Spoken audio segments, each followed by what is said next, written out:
Made it. You just made it by. Oh, the whole neighborhood just left the house, and I was trying to get them out of here, but I made it on for this episode. I don't know, like 40 or something of. I think it's 140. You think it's episode 140? I think it's actually our 100th episode, counting our 2017 with the with live feeds with other teachers. Oh, all right. You might be right, man. Anyway, so what this is Sunday Night Teacher Talk, and the idea behind that is for people that are freaking out about teaching and like what that is going to look like tomorrow when you go in. And I'm feeling a little bit of that tonight too. I got so much stuff going on. But tomorrow, even if anyone's around, I don't know if anyone's going to this. It'd be cool if you were. I think it's called the Pete and C Conference, PETE and sign C Conference. It's in Hershey, Pennsylvania. I'm going to be speaking at the Hershey Hotel tomorrow night at 4 o'clock. Yes.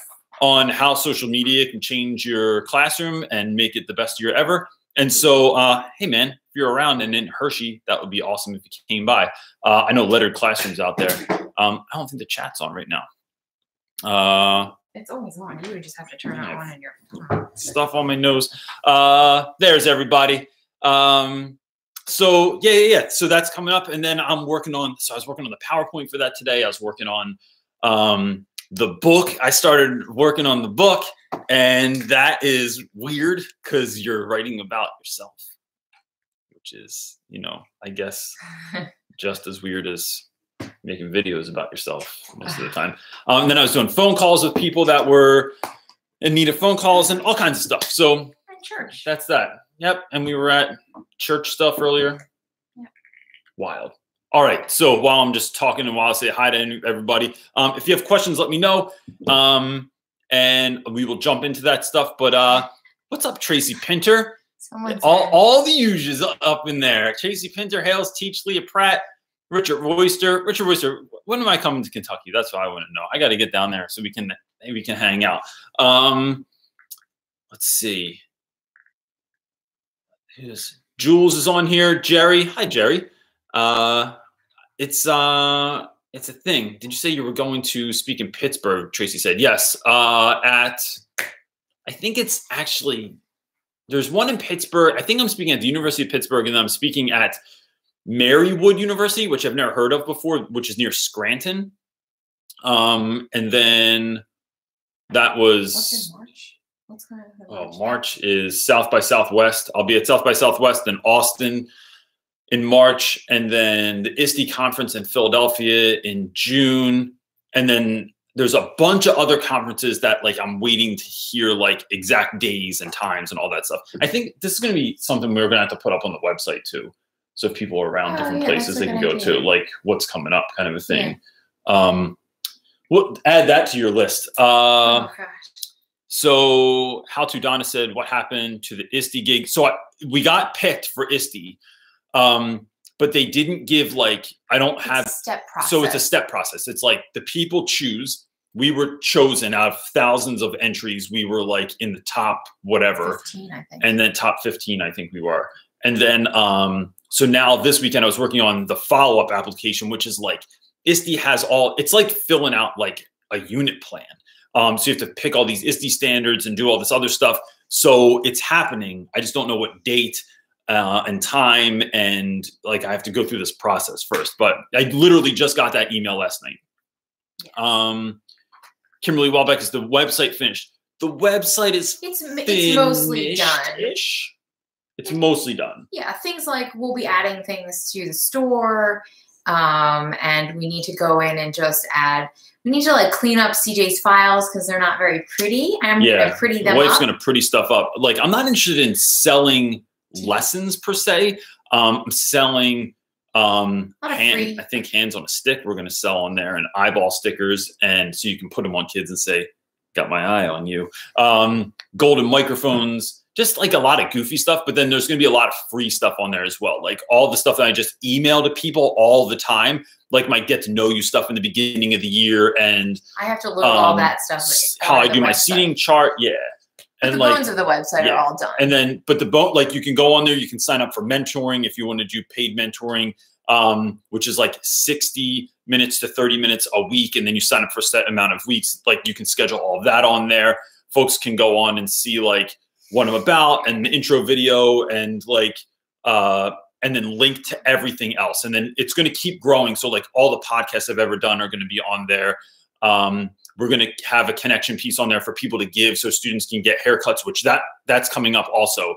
And man, there's so much stuff going on. There is. It is like trying to keep everyone informed.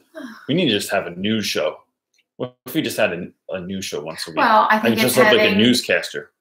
Well, one of our ideas also is to have a newsletter, like a weekly or monthly newsletter out to people. We have lots of ideas, but not a lot of time. How about Marley does we'll have Marley draw the newsletter. Yes, she would love it. We'll have lots of llamas on it. She's currently writing a graphic novel today. Graphic novel. The last 2 days. It's over there. Awesome. You have to show it. Oh, you want me to show it? Okay. All right. We'll show that later. Yeah. And get into this. You're always telling me to start answering questions. Sorry, faster. I know. And then you're just because I love my daughter. Do I miss any other ones? No. Is that the first one? She needs help. All right. So Reach to Teach. I've seen your profile picture before. Hey Reynolds, I just have been threatened to be fired by my consultant teacher if I don't get it together. I'm a first-year teacher. She makes me feel terrible and says it's you or the kids. Help. Said it's you or the kids. Meaning like, I guess they're gonna fire the kids. Well, no, I don't know. Sometimes they should fire the kids. So look, I think, Reach, I'm wondering, this is one of those questions where it's difficult to answer because I'm wondering like what is going on in there? What is your cooperating teacher or what did you call it, consultant teacher like seeing? What's happening in the classroom? What are they complaining about? And is there any truth to the matter, right? Like, are they right in anything? I think a lot of times, like especially in the beginning, because I had this like doofus that would come in and like do my classroom observations while I was like just filling out stuff on Amazon and then checking off boxes on my sheet. I didn't feel like he was really like invested in what I was actually doing, and he didn't know me on the front end. So like if you just pop in at any given time, I mean, anyone can just pop in your classroom. It looks like you're not really doing something, but they don't know like how hard you work to get to this point or what you have been doing. So I think sometimes it is taking some of that stuff into consideration. But I don't know. So look, here's an option, right? If you want, you could shoot me an email, let me know kind of what's going on. And I could answer that way. Warning, there's a lot going on, so it's not so I won't or I'm trying to think of a better option for that. Okay, she said something. She's seeing a few students with phones out and heard that students curse even though I didn't hear it. I have had admin come in and they say I'm doing great, but she's my evaluator in May. So look, with the phone thing, I would just tell students like, yo, look, if you're checking your Instagram, like it's not the end of the world if a kid takes out their phone and they're on Instagram or something. I typically handle it like, yo, put that away. If I hear someone's phone ring, I don't make a big deal out of it and be like, whose phone was that? You need to figure this out immediately. What's going on in here? Like, it's cool. Yo, you forgot to turn your ringer off. Yo, just turn that off for me, bro, so we can get back to work. Awesome. If I see that again, I'm like, bro, if I see your phone again, I'm taking it. And then by the third time, I just take it. I put it on my desk till the end of the day or give it to like a security officer or something like that. And then I don't have to even deal with it. Or I hide it in my room and make kids find it or tape it really high on the wall for kids that are short and then they have to jump up and get it. It's hilarious. I don't necessarily recommend any of those options, but I think being upfront with the students that their behavior has an impact on you, right? Sometimes doesn't necessarily give kids a sense of control, but I think it gives kids a sense of empathy. Like your actions are not just affecting you, they're affecting me also. And like, I really care about you. But so like, I care enough that like, this is something I'm implementing. There are no more phones in the class. If I see your phone, I will take it. And, you know, other than that, like the cursing thing, it's like, you know, kids curse in my class all the time. I don't let them, but it happens. And then I have to go, bro, wait a minute. If any cursing's happening in here, it's going to be all me. You are not allowed to curse. And I just think that that helps also. It's just like having those conversations, but it doesn't have to look like a big deal. Like, what did I tell you about that language before? You're not allowed to use that language in here, or something along those lines. I flip it, and like, I don't know if there's kids watching this right now, but like, what's up, Mark? Mark would be able to tell you this. If someone says shit in my class, I might just stop and say, hey, I know I didn't make a poster for the wall in here or anything, but you can't say shit in here. So if I need to, I could just have a poster of like shit with like a crossed out and stuff, but that's like an awkward thing to have on my wall. So like, how about you just save me the time and energy and like, you know, think of something else to say instead. Well, so I have a question, because she says that her admin comes in and says that she's doing a great job. Yeah, but that doesn't matter because they're. But has there ever been a situation where somebody just doesn't like you, and so they're just kind of 100%. So here's what I would say to that, and I don't want to go on with this too long and negate other questions, but like, I would say reach to lean into it a little bit. Tell that person, look, I want to be the best that I can be. And I'm glad that you're here, right? Even if you're not glad, I'm glad that you're here to be a part of this. Can you give me like 2 action items that I can work on? And then how would you implement those? Like, how would you handle the cell phone situation? How would you handle the cursing situation? And then what you're doing is like, you're throwing the ball back to them and saying like, I hear what you're saying. What are the action steps you would take to make that better? And that should be their job, is to come up with it. I know when I get observed, Miss List that observes me, she always comes in and she's like, we talk about like how we can work together to solve problems. And so that's good. And then press her for positive feedback too. Like, is there anything you're seeing in here that you like, that you think is a good thing? Because what that's going to do is change her view on what she's looking at too, and force her to kind of like look at something that's positive as well. Jules G is saying, I have trouble with 4 majorly disruptive students in class of only 11. Talked with each, called parents, and documenting incidents. I don't just want to kick kids out. Any other suggestions? Jules, I would say other than that, you know, I just think that something like lunch is a really big deal. I think something like even doing lunch. So I have this idea this year that my man Mark, that's on here, Mark D the second, putting your whole government out there, Mark. So Mark was in a class last year that did cereal day, right? And so I did it because I loved the whole class. It was like my favorite class of the day every single day. However, this year I don't have that class. I don't have a class of kids that I really, really love. There's kids I really like in every single classroom or in every period of the day, but there's not like an overwhelmingly like great group, right? There's like, there's just like dudes in every class that like kind of sleep or kind of come in late or kind of are not on point every day. And so instead of doing cereal day with a whole period, this year I'm going to have it during lunch, and I'm going to invite in the students that I want to invite. So maybe out of that 11, you invite the 7 to have lunch with you one day and just say, yo, look, man, I'm not trying to like kick other people out. I'm just noticing like dudes are doing a really great job in here, and I just want to promote that. And so I think sometimes the 4 are so disruptive that they take up all of our time and energy. And then what's happening is the other kids aren't getting the attention that they need. And so what you're teaching them is that you see them and that you want them to keep doing well, but maybe they could do well louder.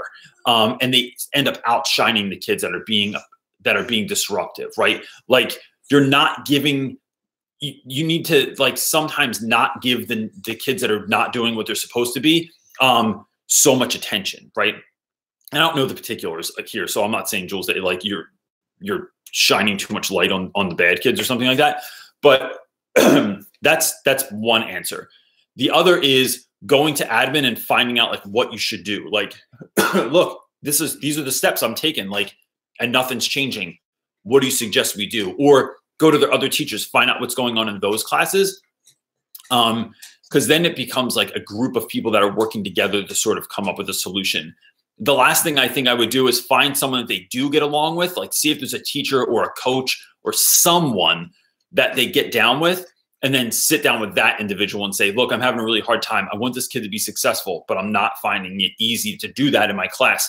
How can we figure out a plan of success for this kid? So in a lot of those answers, it becomes a communal effort and not just a solo effort, and as to what to do with that particular student. So that's kind of how I would take it from there. This is my question. Kimberly Wallback is asking, do you think that you'll have a snow day tomorrow? Kimberly. It's supposed to snow, so I just heard. I don't watch the news. Ever. Ever. Real quick. It's a weird thing. I get dogged about this all the time. I don't watch the news because when my son didn't watch TV till he was 2, right? We just pretend that thing was just a box over there. Also taught him about the ice cream truck that went by all the time, that it was a music truck that just played music as a public service to the neighborhood and drove around and played music. He did not know that there was ice cream inside until someone, not saying names, told him that there was ice cream in there. And then they want ice cream all the time. Anyway, once we started watching the news again, one, I was horrified that like friggin' the news is rough. And 2, it was like everybody's getting killed on there all the time. And that was a weird thing to watch with your kids every night, about, all the deaths. And then one funny thing about like the president. So anyway, at 9 o'clock at night, I think it's supposed to snow like a good 2 to 3 inches. That's what they're calling for. So hopefully we have no school. Could I use that in my life tomorrow? Yes. Man. Kimberly Wallback, I'm pinning that comment. I feel like I wish I had something to give away right now, because I would just give it to you. Hales Teach, but you have to scroll to all of them. She's okay. So this is all right. So Hales Teach is asking, I have a real issue that sideswiped me this week. I have a student with attendance issues. He told me at the end of the week that he was being bullied and gave me a couple of examples. I told him that I would investigate these issues and that it wasn't acceptable for him to be treated that badly after having a good relationship with him for 2 years. He then tells me, hold on, where's the other one? That he doesn't trust me to deal with the problem and doesn't trust anyone in the school. After 25 years of teaching, no one has ever told me this. It really came as a shock to me. So look, why would he tell you then about it and then not trust you to deal with the situation? Like, why not just tell somebody else? Or like, why bother you?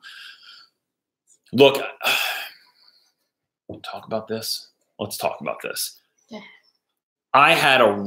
So students in my school have to do reflections. And I had a student this year. So like if someone gets in trouble, the new protocol is you send them into the hallway or to the SSO's office or to a corner of the room, wherever, like a designated area, right? And they have to write a reflection. Here's my name. This is the date. This is what I think happened. This is what I could have done differently, or the teacher could have done differently. And then that gives you like a launching off point to have a conversation with a student. I have had on more than one occasion this year, students write really, really awful things about me, like really offensive things, like that I'm not even going to go into here, but like it was total nonsense. It was like so over the top ridiculous that it was laughable. Like one kid called me wicked. I think Mr. Reynolds is actually really wicked. I just pretended he was from Boston and that I was awesome. So it was like, I get it. Like sometimes you just get sucker punched and it's like, you're doing everything you can, right? You're putting all of it on the line for students. And sometimes that comes down to, for me, like just not taking BS from kids, like, and then you get called out or you get put on blast or something, or you have your character questioned. I would sit that student down and talk to them and say like, well, look, that I would be vulnerable and say that really affected me when you said that. And it is giving me cause to like think about what I've done. And so I'm wondering in your eyes, like what what happened there? Like, why can't you trust me? Why can't you trust teachers in the school? And then is there something we can do about that? Like, because I want you to have someone, it doesn't have to be me, but how can we connect you with someone that you're going to feel can help you out, right? Because the name of the game in life is you have to connect with people. You don't have another option unless you want to be a hermit and eat pine cones in the woods or something like that. But I think, that sort of conversation is something that students are probably not very used to be treated like an adult and talked to like an adult. And so that's how I would kind of coach through that. And my guess is, Hale, is that like, you're going to find out that there's other underlying problems there, that it's not you, right? Maybe it is. Maybe this is a learning experience on some level, right? Maybe not as extensive as a student says, but on some level, maybe there's some truth there that you can reflect on, but maybe it's also just the student going through stuff. The student is perceiving the situation in a particular way.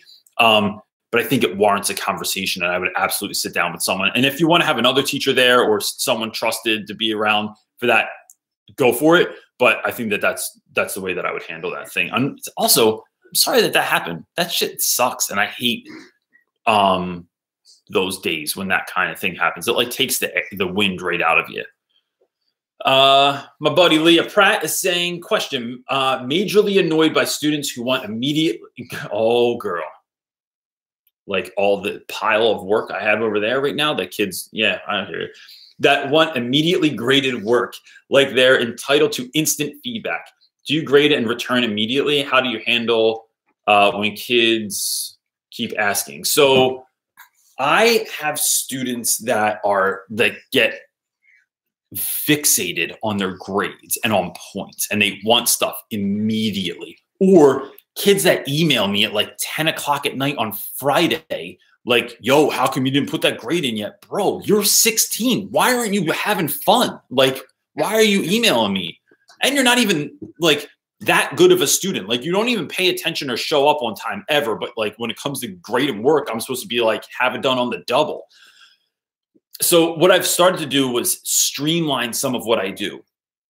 I got an app called, can I pop this close and then open it back up, or a second? Sure. Called, make sure this isn't going to show anything weird. Zip Grader. You can't really see that situation right here. It has this big green check mark. There it is, ZipGrade. And ZipGrade allows me to essentially have like what looks like a Scantron sheet, even though I'm not pro Scantron. It just like helps me with the situation and makes things faster. It's essentially a Scantron, and then you fill in a key, you take a picture of it, and then you can just literally scan with your camera the grades, and it's like under a second. It's like almost immediately it's graded. You know what's wrong, what's right. It tells you the percentage, tells you 6 out of 25 or whatever the grade was. It captures the student's name, like it takes a picture of that as well. And then I can record those grades immediately. So a lot of times as kids are handing up tests, I'm just grading them, or I have like a teaching assistant, like which are just seniors that kind of like help me out, come in and they scan it because they think it's awesome and just write the scores on there. And then I'll read those scores back before they even leave. And I'll be like, look, I have these done.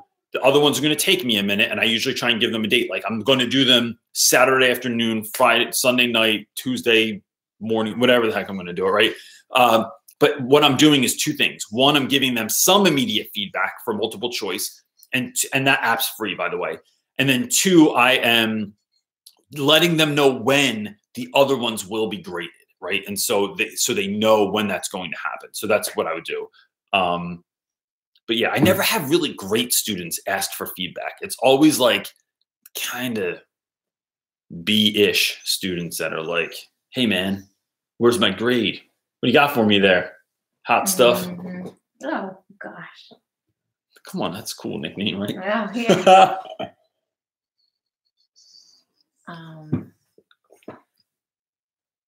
Do you want me to sing a song? No. All right. Got so close to singing a song for everyone. Kristen, Kristen, I feel like I ruin your last name all the time. Kristen is asking, how do you get your kids to cut the crap when they, I already love this question, cut the crap when they are trying to front like they are the baddest on the block. Sometimes I just treat them like they're super badass. Like, so I had this student once, Maurice Watson was a student of mine. He was like a big deal college basketball player after he left high school. And he was a big deal player in high school too. And just acted the part, right? Like he was super awesome. He was going to kill it in every single basketball game, which he was. I mean, like, so the kid had the right to like be cocky if he wanted to. But it was just like so overbearing sometimes towards me. And I was first year at that school. I wasn't first year teacher, but first year there. So I just leaned into it. I started treating him like he was amazing. And one of the ways I did that was like I took a staple box and I cut like a little hole in the front and I made a little black circle on it. So the hole was like a viewfinder and I pretended it was a camera. And I pretended I made like this incognito camera. So he didn't know I was taking this picture. And sometimes when he was just standing there, I would like do like a little selfie of he and I, or I would like take a picture of him real quick. And he's like, what are you doing, Reynolds? I'm like, well, look, man, honestly, it's like, you're like a really big deal. Like you're going places. And I just want to be like, I want to have the footage of like who you were then, like, you know, and now this is like before Eminem won the competition in 8 Mile. Like I want to have that footage. Then I would hand everybody else's work back, but I wouldn't hand his back. Or I'd hand sometimes a photocopy of his back. And he's like, why am I getting a photocopy? Where's the real work? And I'm like, bro, you're like, it's like an autograph. Like I have like 75 autographs from you, like assigned on different documents that I'm like your schoolwork that you did. Like it's got to be worth something one day. And he just started getting so annoyed by that it like really kind of took the wind out of his sails a little bit. And I've also done with that with kids that think like they're badasses, like where I'll just be like, whoa, man, hey, if you don't mind, this is the work we're doing. Like, if you could just do it. What it does is like, it just makes the situation so ridiculous that you don't have to deal with it anymore. And so, yeah, so that's like one of the ways I deal with it. So you don't have to use those examples, but I think sometimes like trying to go absurd with things just fixes stuff in a better way than it would be normally. Ben Flo is asking, how can new teachers set ground rules while preventing kids from shutting down when they're getting, when they don't get their way? I like that Richard Oyster is already on this situation. A lot of people are, which is great. Geez, what would I do? New teacher, ground rules, preventing. I think consistency. One, just being consistent, right? So like then the kids are going to learn that like this isn't a new thing. Like that if you show up late, you like lose a point. Or if you talk during a test, it's a 0. Like these are things that are like when it happens to someone, it's like, what are you surprised? Like do this all the time. But then I think for me, it's always the follow-up to what happened, right? So that you can have your feelings hurt. You can get like be funky in class and just like not get funky. But I think the follow-up piece is like, hey, look, I just want you to understand like where that came from. You don't have to agree with me. You don't have to leave with a smile on your face, but I just want you to understand because it's important to me. They understand where I'm coming from. And then also like after class or after school, like letting kids kind of speak their truth too. So like, why did that bother you when I did that? Like, do you understand why I did that? But then also having the kid have the opportunity to say like what they were thinking in the moment too. So you can hash it out with them because sometimes they're right? Like sometimes like this is the second time I'm saying this tonight, but like sometimes the kids or the teachers that are trying to give us feedback or say what they need or want are right. And so you have to give them space. Like I always talk about how like I take students into the hallway when I'm having an issue with them. And about 90% of the time it was them. But 5% of the time, every time I go out there, I say, hey man, what's going on? Did I do something that would upset you? And about 5% of the time they go, yeah, like you weren't calling on me, or I asked to go to the bathroom like 3 times and you were ignoring me, or whatever it was, right? But you're giving that opportunity for them to say their piece as well. Dog is doing weird stuff back there. I know. Tanya Hobson Begraft. Have you considered writing a book about teaching? I totally buy it. Well, Tanya, I have. I got approached last week, something like that. I won't. And so I'm writing a book now. I just started today, so it's going to be a minute. But it is. It's about, but I think earlier you said you were writing about yourself, and so maybe that came across. Yeah, no. I mean, it is through the lens of, it's like lessons I've learned along the way. I really want to highlight students. I want to tell students stories, and sort of like what I've learned through that, in this idea that like one of my new real big theories is like what my wife and I refer to as bare bones teaching, right? Which bare bones teaching is essentially like minimalist teaching. It is, I think teachers overcomplicate things. I think they overcomplicate problems a lot of times. They overcomplicate lessons, especially new teachers, right? Like you try and like recreate the wheel all the time, when it's like, it really just basically like boils down to like a few important key things that you have to remember. And then you use those as building blocks for other stuff. And so that's the idea behind the book. So that's what I'm working on now. Stephanie Henry, what's up, buddy? Tips on how to support students that have a family situation similar to mine, a family member with cancer and cancer treatment. I want to let my personal situation benefit my students. I would say, look, I was wondering what you were going to say since you texted me last night. I think sharing the journey helps. I think knowing that somebody else is going through something that's similar to you helps. I think that whenever I've been able to share part of my story with like losing my parents, or both my parents and all of my grandparents, like, and helping students that are going through a similar situation, like just talking to them about it, I just feel like it lets you know that you're not alone. It gives you a level of empathy for that student, and that student the opportunity to have empathy for you in going through this thing together, because it feels incredibly lonely. I remember when my mom was sick and all of my friends were just going on with life like it was usual. And I was terrified. I was terrified I was going to lose my mom. And so if I'd had somebody there that was going through anything similar, even if it was their neighbor had cancer, and was willing to walk through it with me, and it was like, that would be really great. So I would consider, like, what does that look like?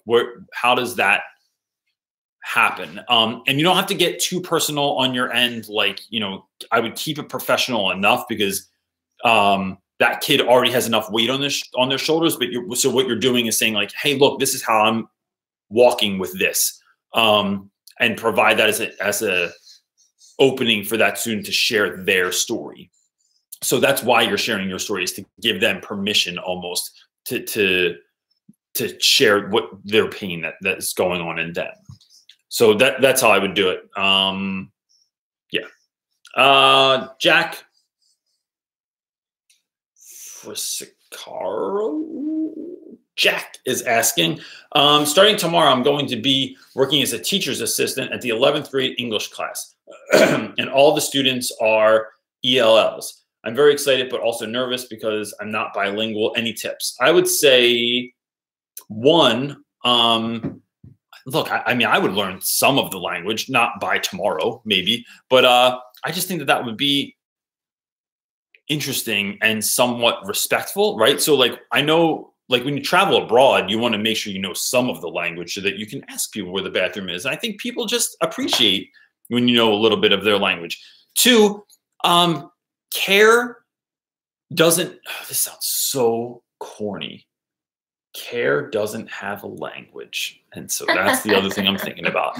How can you care for those students, give those students someone to come to, someone they feel safe with, right? So look, if you don't understand the language and you know you are not a native speaker of the language in which you're being taught, having a point person to go to that you can go to and ask questions like in a way that others might perceive as funny or silly or that sound dumb, you're creating that safe space for those students to enter in and ask that stuff. And the way in which you do that is by showing them that you care, showing them that you're there for them, showing them that there's no stupid questions. Like that's what I would go with, is building those relationships to provide those students with that outlet. And then you'll find that they'll be far more vulnerable with you, open with you, honest with you about a whole host of things.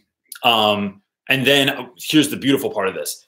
If you do that for long enough, then you become the guy that does that or the girl that does that. And they like other students will see that as well, and they will gravitate towards you. And I say this because I've done this myself. There you go, buddy.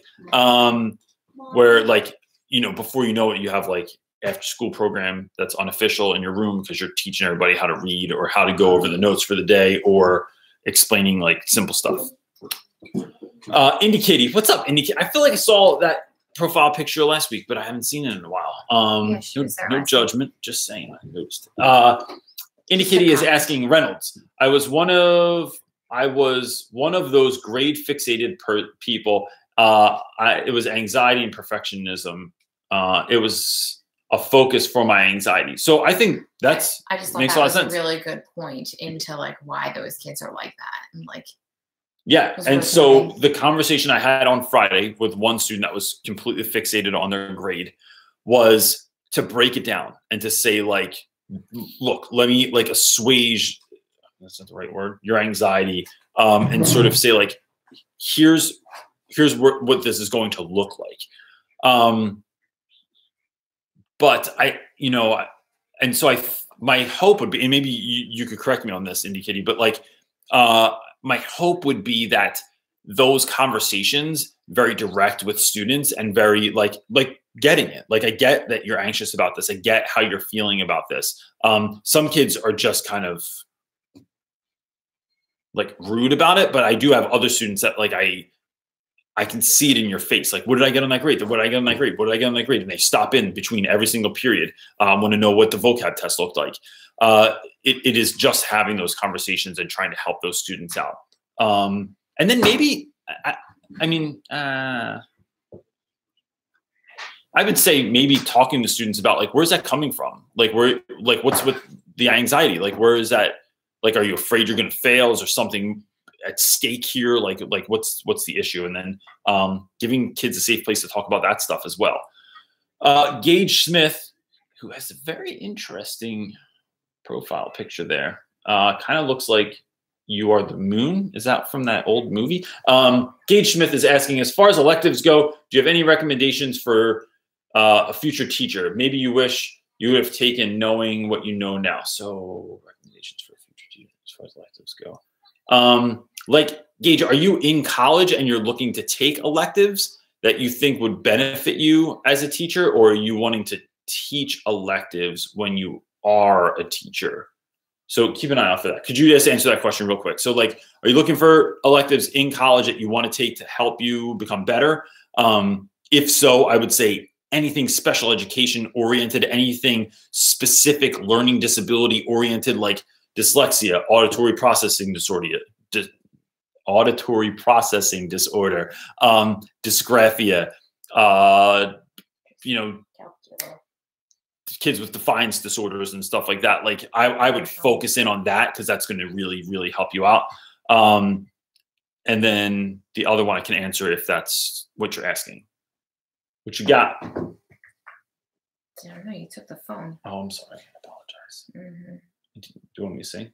No. Darn it. Cindy Morrow. Man, I'm so good at saying people's names. Cindy is asking, student teacher here. How can I reset relationships with my students? They respect my teacher, but despise me. Oh, brother.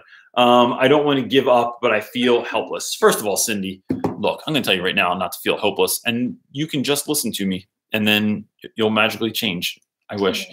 But I think, look, one, if they already love the teacher and then you come in, kids don't always want to love the new teacher. Like, they want their old teacher back, right? Like, they loved that class. And then this lady came in, started teaching us, and now it's all weird because she's trying to figure it out on her own. That is just like, it's a tough thing, right? So I think what I would do is go above and beyond, right? One, I think Steve Martin said once, to be so good, they can't ignore you. And what that looks like to me is, I'm at the door when you're coming in, right? I don't care if you hate me, bro. Like, I don't care. Like, I'm still going to say what's up to you in the morning, right? And then it's going to be a consistency thing. I have a kid that is a senior this year that hated me for like 3 years. I don't know why. Every joke I had was stupid. Anytime I blew bubbles, it was stupid. Like, everything was stupid all the time. And all of his friends liked me. And I think that made him even more pissed off because he wanted everyone to like not like me. So last year I just started giving him hugs. I'm like, bro, you look miserable all the time. You need a big hug. So I just started hugging him in the hallway all the time. And it broke him. Like, because he would like get like a half smile and be like, this is so dumb. Why are you doing this to me? And I broke him like that, right? By just going hard and not caring what he thought about me. The other part is saying goodbye when they leave. The other part is finding out what they like, what they dislike. There's like, once you can connect with someone on anything, it changes stuff, right? So like maybe they like a certain video game, maybe they like a certain music or TV show, and you find out what those things are, you get into them, and you start learning about them also. Maybe you ask them like why they don't like you. Like, bro, I'm sensing like some angst here. Like, what's going on? Like I'm student teaching, trying to learn here how to be a teacher, right? So, and I'm just asking you like, what is it that you think is not happening here or could be happening here? Because I'd love to have that conversation and respect you like an adult. And so that is, I think that move helps you out, but I wouldn't do that with an audience. I would do that as an individual. Like, hey, after school today, would you mind stopping by and seeing me for like 2 minutes? I'm not going to hold you up and you're not in trouble. Like, I just want to talk to you. I want to get your take on something real quick, please. And then having those conversations. Your success in anything in life, I think, is largely predicated on your ability to have hard conversations. Why didn't I get a raise? Why does my review look like this? Why doesn't this parent like me? Why is my wife mad at me? Like that ever happened. It's all predicated on your ability to like have those hard conversations. And so that's what I would do. And look, real quick, also, you will grow out of this. Like you're only a student teacher, right? So it takes time to get good at the craft. It gets time to get good at being intuitive as to how students are acting, like why they're acting that way. And then what happens is largely those attitudes, those actions, like show up year after year after year, and you just get better at handling them, right? It's like when you were a little kid and someone called you a fart face, you were like, I'm ruined, right? By the time you're, even 12, it's like someone calls you a fart face and you're like, really, bro? That's like the best you got right now? Like, your mom's a fart face. I don't know. Like you figure out ways to deal with that stuff. And student teaching is going to be the same way. It's all fresh and new now, and then you'll get better at dealing with those situations later. Catherine Johnson is saying, any advice for remaining patient with parents? I literally communicate information in so many ways, paper, email, text, etc., and still have parents not in the know. Yeah, I think that some parents just aren't in the know. Like I get this too, where we have online grade book. We use Power School at our school, and my grades are in there almost immediately, right? So I never go like more than 3 days generally without putting like the grade in of something. So when I grade homework, I literally walk around my room. I put grades on my seating chart while the students are doing silent work. I input those grades or I do them at my lunch period, right? So it's updated all the time. And then someone will say, well, if he was failing so bad, like, why didn't you call me? Because they're all online. Like you could wake up at 2 o'clock in the morning and just decide, look on there. And I have comments. So if someone has a 0, I tell you if they didn't do the homework. I tell you if they cheated on the homework. I tell you if they just handed in something with all the wrong answers. Like, it's all on there. We don't need to do a phone call. Now, sometimes it's necessary, right? But like, I just think that it's a point of like, hey, look, I have 120 students. I can't call everyone's parents that aren't doing well because there's a lot of them. So I try and create this resource. If you have other questions, I tell them, like, on Power School, you can click on the grade and you can shoot me a message about that particular thing right then. So going forward, let's use that as our communication tool, because it just makes it easier. Or find out a way that they would like to communicate with you. And so what you're doing is like setting up some norms to communicate with that parent. And if they don't do that, then like sometimes like people just don't communicate well. Kimberly Wallbeck saying, any tips for helping a new student with behavior challenges become adjusted?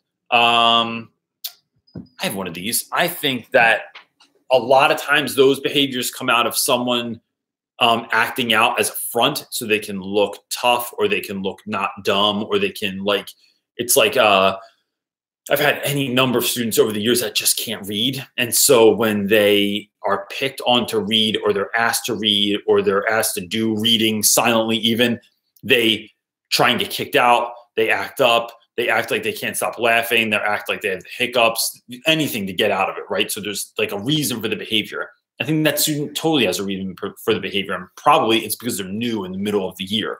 So I would just sit down with them and ask them about like what's going on, and then just remind them that you are the safe space. Yo, look, I want you to know going forward in the year, you can't open your locker. You forget what your schedule is. You don't know where to go at lunch. You don't want to eat lunch downstairs. You ran out of, you need $1 to take the bus home, whatever it is. Come see me. I'm your guy. I'll help you out with anything that I can. I want you to know that you have a point person in the school. Then I would find out who their friends are, who they've been hanging out with. And if they haven't, I would find cool dudes to like, that sounds so corny. I would find cool dudes. But I would find some of my cool dudes. Guys like some of you have seen on Instagram, like Cheesesteak and Cephas and Kent. They're good guys to like say, hey, yo, look, I have this new guy. He's having a hard time getting adjusted. So a lot of times it's seniors doing this with freshmen. If you see him in the hallway, just be like, yo, what's up, man? How you doing?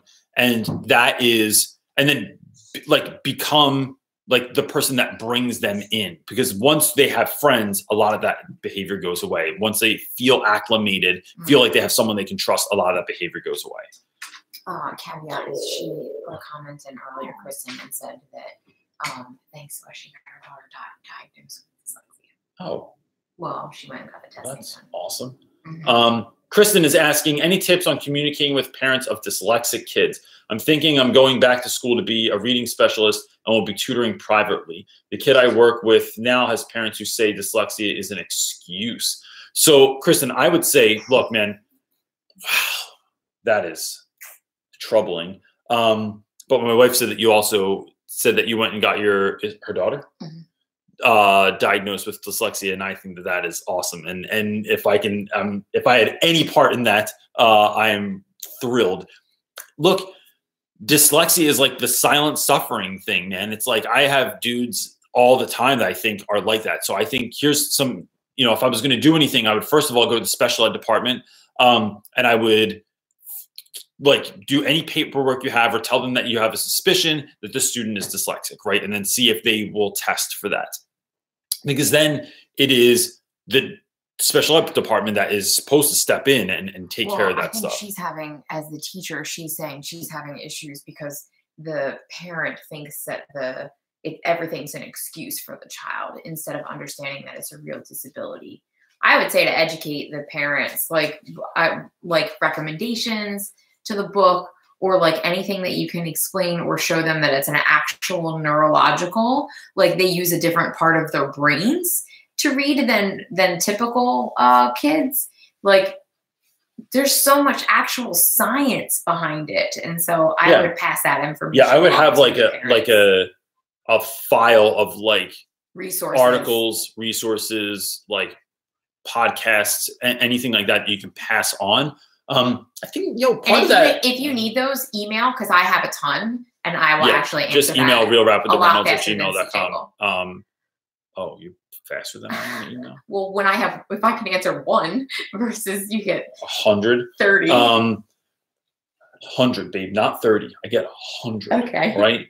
And so, yeah, I think also so look, instead of just having, that sort of dialogue with parents sometimes too, and this goes for any problem with parents, I think I usually go, that's really interesting that you would say that. I'm wondering, like, what is tipping you off to thinking that, like, it's an excuse? Where you're not trying to catch them in anything. You're just trying to see, like, where does that thought process come from? Because maybe there's some truth in that, right? Like, this is an ongoing theme tonight. Maybe there's some truth in that. And maybe it will just, if not, like, give you some understanding as to, like, see like where the thought process might be skewed, so you can help them out with that as well. And they also might be right, because I know that like with learning disabilities, there's a really fine balance between, is it part of the disability, like an actual struggle, or is it we're just being a kid and we're being, defiant or lazy, or we know it's a fine line. Yeah. I think it's sort of like there. when I know students that know their IEP, Yes, sometimes it's a problem. Sometimes I don't want them to know their IEP because they're just like, if they know they're supposed to get a break if they need it, they're like, it's like, okay, everyone clear. No, yeah, but this is how it goes down. We're doing something fun and everyone's engaged. Like the other day when we were making beats, right? And then I go, all right, it's time for independent reading. Everyone take out your book. Bam! Got to go to the bathroom, break time. And then they disappear for 10 minutes and they come back and they like get their book out, and it takes them 5 minutes to get their book out and they get situated and find a place. And then they literally have 30 seconds that they're reading. And then they're like, I got credit for that, right? It's like, bro, what are we talking about here? And it's because they know the out. And so that's why that happens sometimes. I'm just saying. I know who that kid is too. I hope you're watching this. Liz. I apologize, Liz. There's no way I'm saying that. I don't know. I can't do it. Liz is asking, what do you do with classes that are so quiet? First of all, Liz, I already know what you're going to say, one. And two, this is the exact opposite of like 5 other questions I've got. Most of the questions are like, what do you do with rambunctious classes? Liz is asking, what do you do with classes that are so quiet that you speed through an hour lesson in 35 minutes and you either don't want to be ahead of your other classes or you don't have the next one ready? I would say, I think independent reading is clutch there. Like, and I would treat it like a reward. Like, look, we get to the end of class and you are, we're done everything. We got everything done. I really appreciate your ability to like help that roll out. Now take out your independent reading books and you're going to read for 10 minutes, 12 minutes, 15 minutes, whatever it is. And then I would gift the end of the period to the students. I do this all the time, and not all schools like this, and not all teachers that come in to see me, or not all administrators like this. But I'll say like, hey, look, if you do a great job, I'll give you the last 6 minutes to just chill. You can be on your phone, you're playing a game, you're, checking your Instagram, whatever it is. As long as you're not texting or sending messages to anyone, you did a good job. The rationale behind that is, one, it helps kids to, like, even if their classes aren't quiet, even if they're rambunctious, it gives them something to shoot for, like a reward at the end. And it's like a way to, I think it gives you space to then walk around. Hey, what are you playing? Oh, you like Fortnite? Oh, you got the new Marshmallow Man skin, or what's it called? Marshmallow, or whatever. You got the new gun or whatever you're doing. Like, oh, what video are you watching? What Netflix show are you watching? Like, what are you into? And there's like, schools are so tight. It's like one class to the next, to the next, to the next, to the next. There's no downtime. So I think like building in that downtime is just fine for kids. Sometimes it's 6 minutes. Like, it's okay. But that's what I would do, is like a combination of independent reading time and just some downtime. Like, now I wouldn't go more than 6 minutes. I feel like 10, like, look, you all know, like 2 minutes left in the classroom feels like 100. It's like football time, right? Where you have 2 minutes, but it's like, oh my God, it's literally the longest 2 minutes in creation. So you don't want to give yourself too much time either. Steven, man, everyone's last name tonight is a battle for me. That's okay. Steven Zaha, something like that. Steven is asking, middle school film teacher here, and like Sorrentino. Any tips on differentiating a screenwriting unit? In 3 weeks, I've had some kids pump out multiple short film scripts while others haven't even finished one. I think, what if they have a different assignment to make it longer and harder? Yeah, I'm thinking if it was like really short too. So like maybe it is, you're not writing for a movie. Maybe it's a short film. Maybe it's a YouTube video. Maybe it's a YouTube video on a very specific thing. Maybe it's, is that for the kids who are slower? Yeah. I think that you're just so like, I just did like, I have guys writing essays right now, and I have students that are writing children's books in my class right now. And it's the same tools, right? But like, what are you doing? Like, maybe it is for a certain campaign, or like they're trying to raise like awareness about a cause. Maybe we don't have stick bots down here, do we? So one of my new things I'm going to do this year is we have stick bots. Is there a stick bot around? I just want to show everyone what it is. So stick bots. There's a channel on YouTube called Stickbot Central, and it's based on this toy that is out that are positionable, and you can make stop motion videos with them, right? And it's all right if you can't find it. It's not like that big a deal. Too late. Now she's halfway up the steps. She's committed. I love you, wife. I love when she says I know, because it's like a total Han Solo moment. But I would, maybe they could write out like short, brief skits of something like that, where it's like, you know, stick bots are acting out something. So stick bots are, they have animals. We're going to do this in class this year, right? And then you can like position them in different ways and make them do stuff. They have monsters, stick bot monsters. This is the thumbnail right here. And then they have regular stick bots, and my kids customize them by like putting tape on them, drawing things on them, making clothes for them. But then the stick bots are like acting things out, and you could maybe like write a script for that too.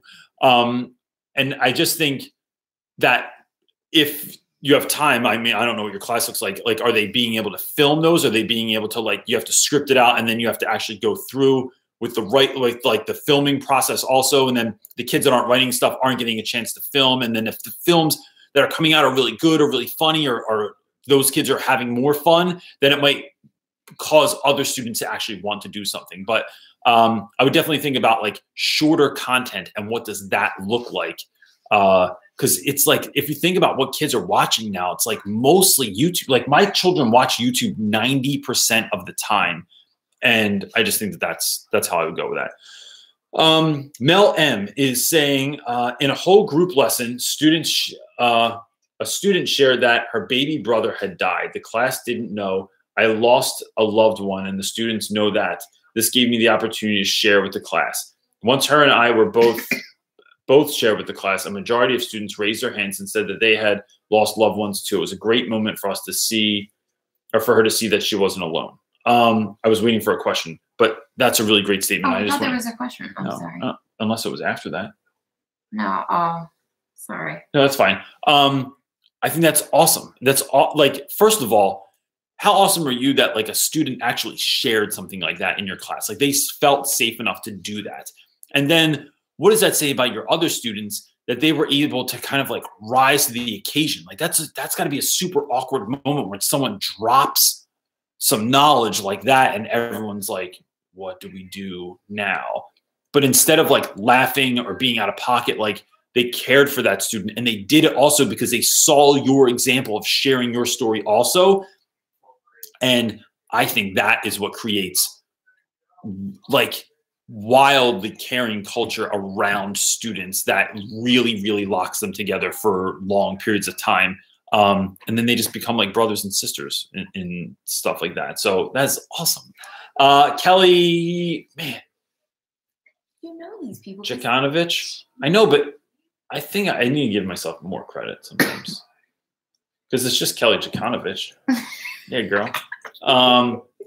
Kelly has an interesting profile picture too. I think she decorated her door. I feel like I'm asking something every week. Kelly, you go ahead and ask 2 things every week if you want. It's up to you. Sorry about that. Nope, don't be sorry about that. Please. It's my honor. But my kids have been extra challenging. This week, a group of students told me that they just aren't going to listen to me. What do I do?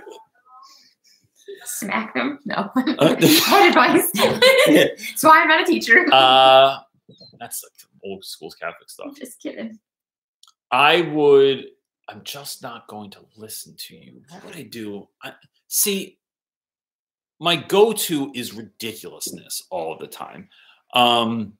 So I would talk.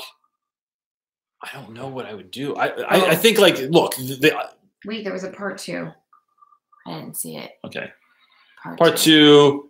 Admin's been no help in stopping favorite classroom and activities hasn't had an impact. I've gone through everything I can think of. So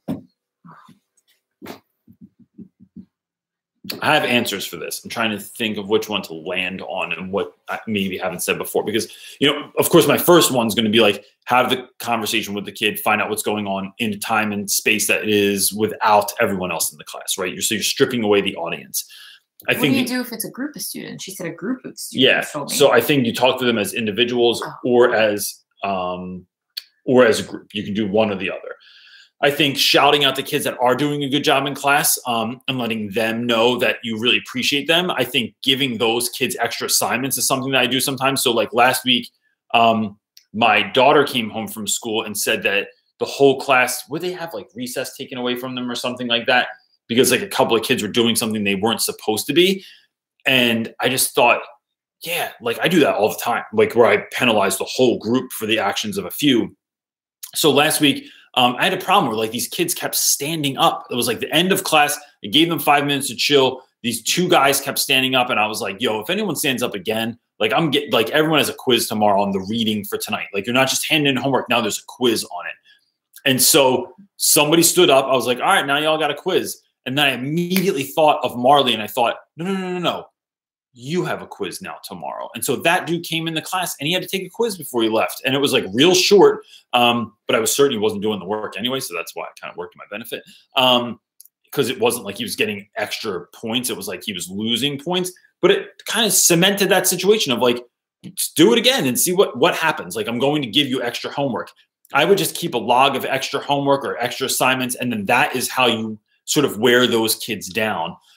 When they don't do it, then you call home, then you log that, then their grade goes down. And it's because you are acting in such a way that like, now I'm giving you like, this is your penalty for something like that.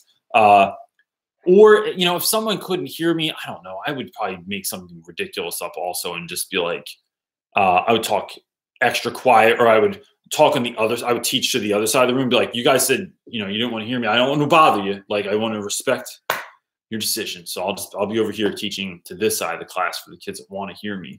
Something stupid like that. Tracy Pinter, my buddy, is saying, my building is in pre-K 8 building this year. It has become evident that the 5th through 8th teachers it has become evident between 5 to 8 teachers and younger teachers. I don't know that I understand that. My building is pre-K 8 building. This year, it has become evident between 5 to 8, like 5th through 8th grade teachers and younger teachers. Much of this stems from admin's favoritism. How do you reunite teaching staff? So look, Tracy, I have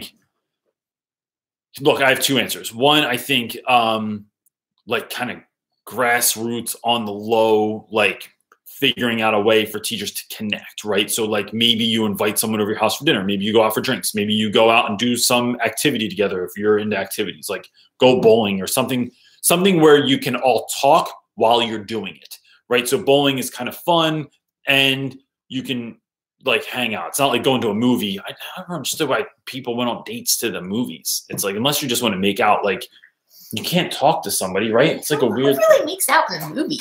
I don't know. People that are weird. It costs too much money. I don't know. Maybe a lot of people do. Like, maybe Tracy Pinter likes making out with her husband. I have no idea. But so I think that's one way. I was also listening to this dude.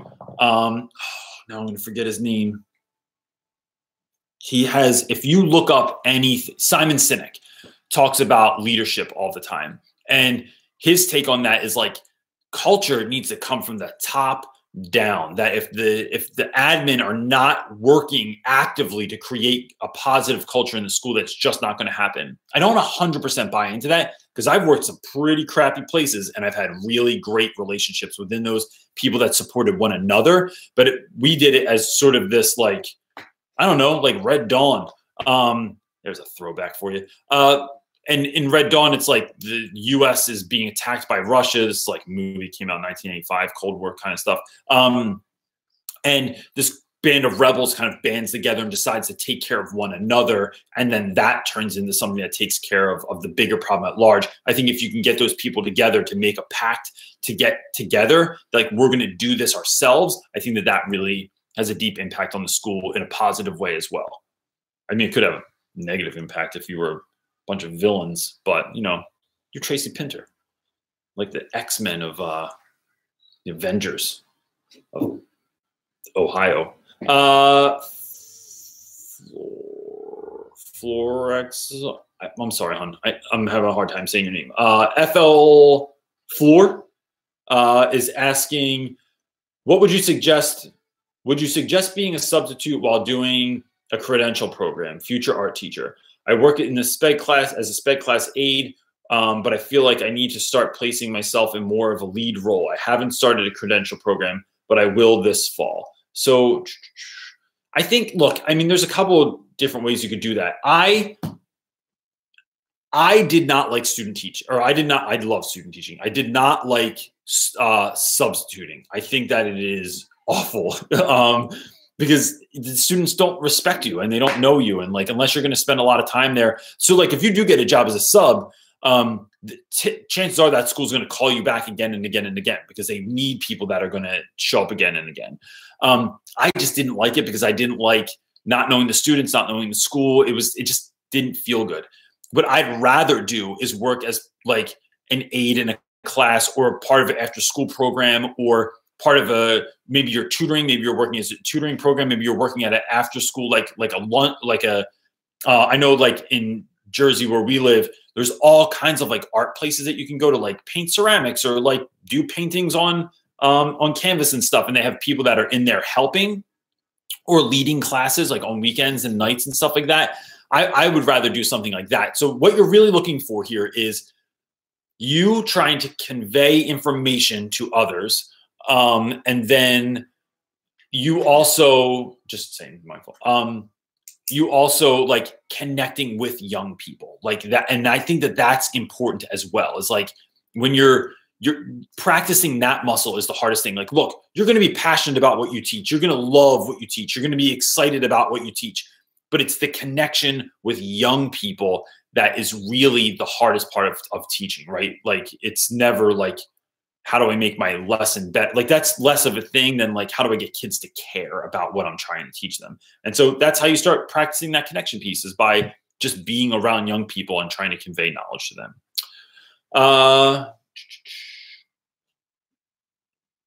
Troll is Life is saying, best ways to become involved quickly in a practicum classroom. I think showing up early, getting there, and staying late, being the first one there, being the last one to leave. Finding out from your practicum teacher, hey, is there anything else I could do? Like maybe you have a student that's having a hard time. Maybe you're doing something after school with students. Maybe I could find something else to do in the school that would just give me that little bit of extra experience and that I could add to the culture here. I'd love to be able to do that. I've had practicum students come in a bunch of times, and if they want to be more part of the class, I'll do like small reading groups, and then I'll have them lead one of those small reading groups. If we are doing an activity where like their kids are creating posters or something like that, I just put them in with those groups, and then they can become a part of the group, and then you create relationships like that. And so that's what I'm thinking I would do. So I would ask your cooperating teacher, or say, maybe there's another class in the school that like, when I'm done here, you send me to this small group room and I can help students there and stuff too. So I think it's just about making the ask and then being around for stuff, like go to football games, go to baseball games, go to, other stuff too. So you're like trying to get that full experience. I just want to say this one makes me laugh. Okay. Cher R is saying, how to deal with teachers who bully teachers. I am witnessing this in my department. Or parents. Dude, I know, 100%. I went to the union to speak up for my colleague. The administration did not help this teacher. Look, I see this happen. I've seen this happen. I've seen teachers that bully parents in the district in which I live, right? So admin bully parents, yes, which was my experience this week. So I think that you're throwing the whole thing out there. Who do I care? I don't know. What would you do about that then?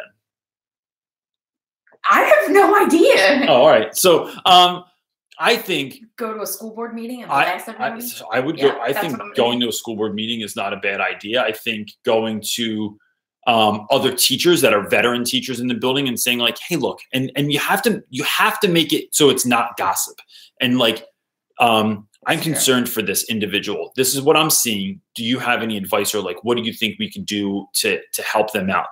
And then I think trying to make more loud noise around the person that's being bullied that's positive is good, right? So like, how do you get rid of the darkness? You like increase the light, right? Like, so like, how can we make sure that this person is being celebrated for the things they are doing right?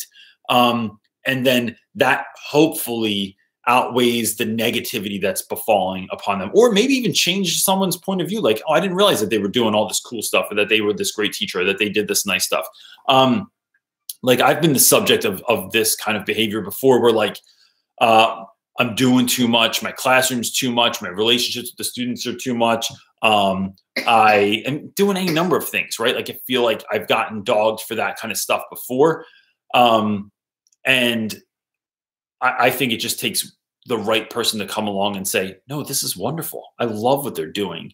That comes from a trusted source that can change people's minds. And also just hold that teacher up. Like you're trying to like give them the energy to keep going is a really beautiful thing. What about teachers that are in agreement with the teacher that was bullied, and the teachers, since the admin isn't any help, that all the teachers that can go to the person who's bullying and like call them out? Yeah, maybe you find the trusted friend there, where like you just tell them, like they go and talk. Like, so like if I knew Show was getting bullied, I'd 100% go talk to that person and be like, yo, what's the deal, bro? Like, why are you bullying? What are you doing? Like, you're making bad decisions or here. Wonder, this like, is my friend. Like, just know that this doesn't go unnoticed, like what you're doing. So you need to fall back a little bit, or we're going to take it to the street. Because I would fight for Joe. I know. I'm fighting for Joe over here, theoretically. Actually, Joe doesn't need anyone. My daughter's home, I guess. Yeah. You're starving? I'm doing a live feed. Oh. So wait, you're still doing it? Maybe someone's making dinner right now. They can send it over. I'm just waiting for questions from my wife. I'm sorry. You're too busy talking about getting bullied. Or never mind.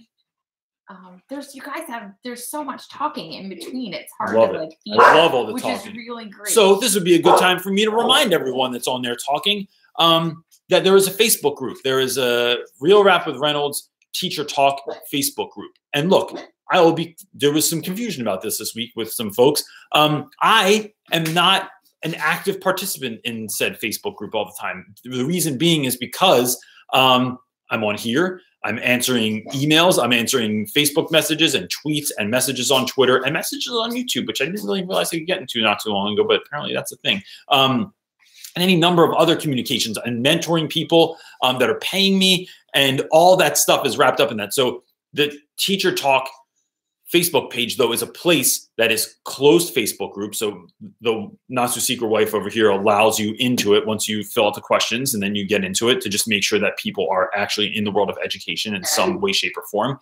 And then it's all the folks that are on here, like continuing the conversation. And that's really what it was created for. Was someone said, hey, can you make a closed Facebook group so we can continue the conversation in a safe space? Yes, I can. And so I did. And now there's like, I don't know, 500 people in there, something like that. So you can rock that if you want. Who? The very first I thought you were pointing down there. Nora is asking, how do you deal with senioritis as a student or as a teacher? Would be my first question. So if you're a teacher, I think if I was dealing with senioritis, it would be like having a very clear vision in the classroom of exactly how much time is left, right? So it's not like February is this weird space where like June feels so far away, or the end of, the end of your marking period or trimester or whatever it is, or the year feels so far away, but it's really not. As teachers, we know that this is over in 5 minutes, right? Like this, it's no time before the end of the year. So you need to get it together now. And I would have like a calendar on the wall or something that counted that down. I think the second thing I would do is make everything I do really, really relevant. So like, look, in college in the fall, this is what you're going to need to know. In real life, when you start working in the fall, because you don't want to go to college, this is going to be relevant for this particular reason. and reminding kids that like being able to have good debates, being able to have good conversations about stuff, being able to know what's going on in the news, like whatever it is, you're making it relevant. So that's not just like, what you don't want kids to ask is like, why do we even have to do this?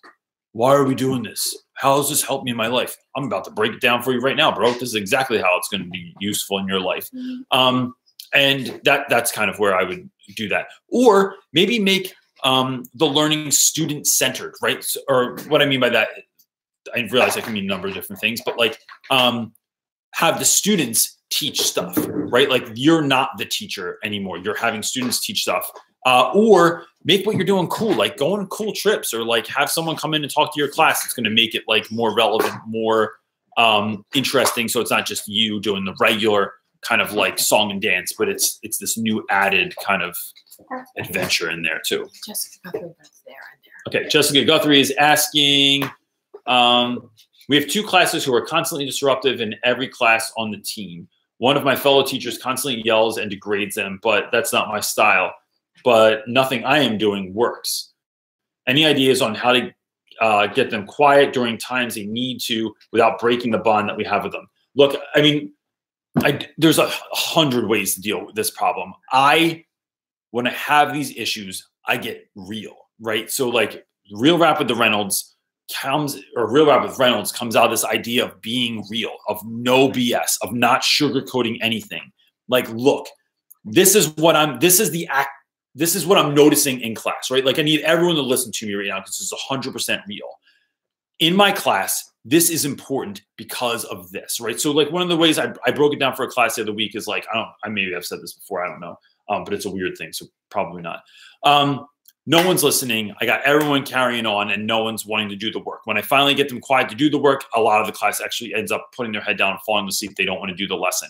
Then that means that they don't do the homework because they didn't do the reading, which means that they're going to do poorly on the quiz on Friday because they didn't do the reading and they didn't do the homework, and now they have no idea what the hell's going on.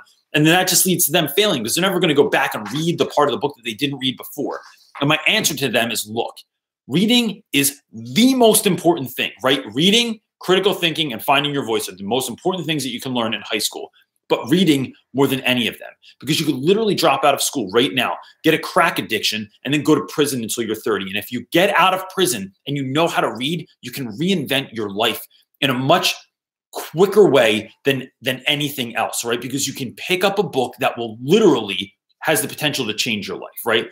That's why we're learning to read. You also need to be able to recall what you're reading, right? So you can't just read stuff and then forget it. You have to be able to pull things from it. And the way that you do that is by connecting it to your life. And then being able to do that also helps you to learn and validate your own story. So like breaking things down for kids and saying, look, it is important that you be able to do this. It's important that you suffocate bullshit in your life and not think like, I don't need to know this, or this is stupid. Like, I'm breaking it down for you and telling you why you do need to know it, 1. And 2, you need to suffocate the excuse that like what you're doing. Like I have kids that self-sabotage, right? I think they're afraid of success. I have kids that self-sabotage because, mom died and now they're mad at their dad. And they think that if they chew the poison that their dad's going to die, like that kind of mentality of like, oh, let me hurt myself and that'll hurt others. And it's like, no, man, I have a big quote on my wall by Henry Rollins. It says something to the effect of like, instead of being mad at the man, mad at your parents and mad at your teachers, instead of getting drunk and wrapping your car around like a light pole, instead outlearn them, outlive them, right? That could be what you do. Instead of destroying yourself, you're actually elevating yourself to a level where it is like, damn, I was wrong about that, dude. Right. So I think breaking shit down for kids like that, and then telling them like the fact that I care more about you right now than you care about yourself is deeply troubling to me. And so here's how this is going to go down. We're going to put this class on lock until we can figure this out, until I can get everyone where they need to be. And then we can like figure out if we want to have fun or if this is going to be an enjoyable class. Like not every class that I have every year is enjoyable, which sucks because my personality is to have fun, is to want to make this engaging. I love that part of the job. but not everyone's ready for that. Some kids need that heavy consistency to kind of like get them in the space, to get the train back on the tracks. And then once it is, it's, you know, you can amp up the speed and have some fun with it. But that's kind of how I break it down to my classes, so that they know what's going on. And I let them know, like, look, I care about these other teachers. I care about their classes, but mostly I care about mine, right? So like, I don't care what you're getting away with and what you're doing in other classes, but I'm saying in this class, this is 100% how this is about to go down. And you're either going to fall in line with what we're doing or you got to go. And that's kind of how I handle that. And so, which seems rough, right? I get it. But I think sometimes that really works, and it works differently with different kids. So, yeah, that's it. So look, we're going to stop there because I got to go feed my kids because my daughter's starving. And look, real quick, if anyone's in Hershey, Pennsylvania, I'm going to be speaking there tomorrow at the Pete and C conference at the Hershey Hotel, or if you're just at the Hershey Hotel for some weird reason, say what's up. And then I'm also running mentoring programs. So if you're interested in that, if you feel like it's something you need, or you feel like you know someone that needs it, I do like paid programs where you pay a certain amount of money, and then I mentor you for 30 to 60 minutes a week. And then it's all on my website. You just go right on the website, realrapwithreynolds.com, click on the mentoring button. It'll take you right there. You can check it out and see what that looks like. And then that's it, right? Nothing else going on? Awesome. Everybody, I hope you have the greatest week ever, and that like you ride out February, except for the people in the Southern Hemisphere, because they're hot as could be down there right now. Well, we're rocking a solid 30 degrees here right now. I'm about to go running because I forgot to go running when it was light out and slightly warmer. That's it. All right, everybody. Peace. Awkward ending as usual while I hit all these buttons to make the